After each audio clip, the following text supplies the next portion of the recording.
very excited for this to come to the screen. What's it like working with Ridley to get this on screen? Because obviously once he's on set, he has a very clear vision about how he wants things to go. He has his storyboards and everything's arranged. Do all his doubts and questions come up front in the kind of pre-production process, or how does that work? Well, it's always development of anything is a journey, but particularly for a film that has, an icon. It's iconic, the first film, right? So we spent a lot of time on the script, really cracking it bit by bit. There were some days where the ideas went somewhere, there were other days where they didn't, but with Ridley's a collaborator. Ridley his best idea wins. So it took us a hell of a lot of time to get it right, but Ridley is the steward of all of that, and we throw ideas, and like any collaborative partnership, me, Doug, Lucy, Ridley, David Scarpa, our writer, it was a stew of ideas. It takes time. Does that answer the question? No, totally. Yeah, because it's fascinating, because originally the idea for Gladiator 2 was going to go in a different direction with the portal through the underworld, and then we had this. So it's how much, and I kind of think I know the answer to this question, how invested is Ridley in getting things right?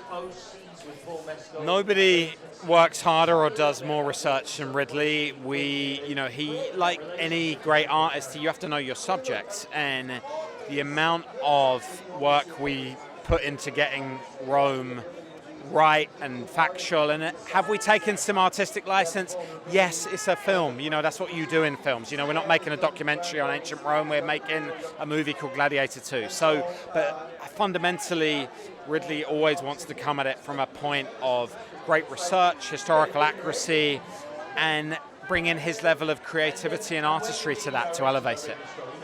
And Ridley's talked about seeing Paul in Normal People, and that was what propelled him towards choosing him for Gladiator. How do you make that kind of leap? Because there's two incredibly different films. What was it he saw in Paul?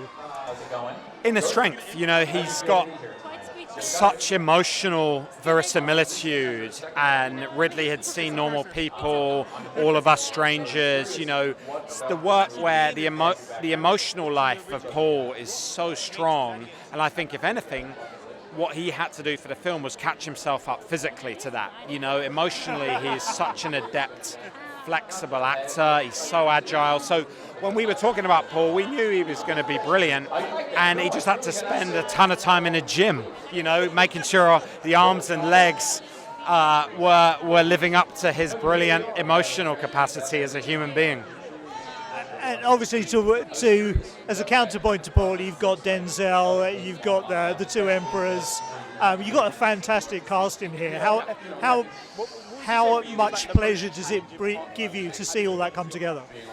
Immense pleasure. I mean, this film, I think, is one of the great ensemble casts I can remember, and I'm not just saying that because we did it, but you've got a multi-generational cast. You've got Paul, you've got Denzel, you've got Connie Nielsen returning from the first film, we've got Pedro Pascal, Joe, Fred, so many. So I think the great pleasure is seeing it all come together and watching those actors work together, all their different skills, their different perspective, their different wisdom, and then under Ridley's stewardship, really looking at the balance of that, and Ridley has to balance that as the director and know when to dial certain actors up and when to dial certain actors down and their levels of their performance. And, Ridley's done it for 45 years. I mean, he's the best at it. So, it was really for him, I think it was just a pleasure, and it certainly was for me.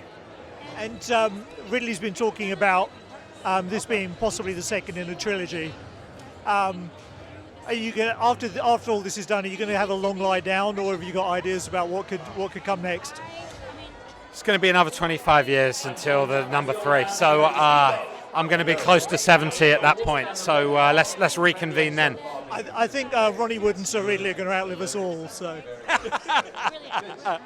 no, listen. We would love to keep it going, but great ideas take time, and we need to ruminate and make sure it's a story worth telling, because if it's not, you shouldn't do it. But with Rid, anything's possible. Absolutely. Congratulations on this, and it's been fantastic to speak to you.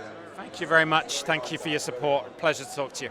Ladies and gentlemen, you're watching Hey You Guys! Hey, you guys! Hey, you guys! Hey, that's what they all say. Hey, you guys!